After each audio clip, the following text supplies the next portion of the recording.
rasanya kesepian.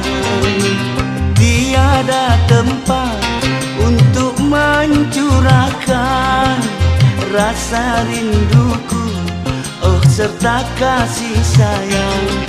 Barulah 1 bulan diriku ditinggalkan, aku sudah tak tahan dicekam kesunyian.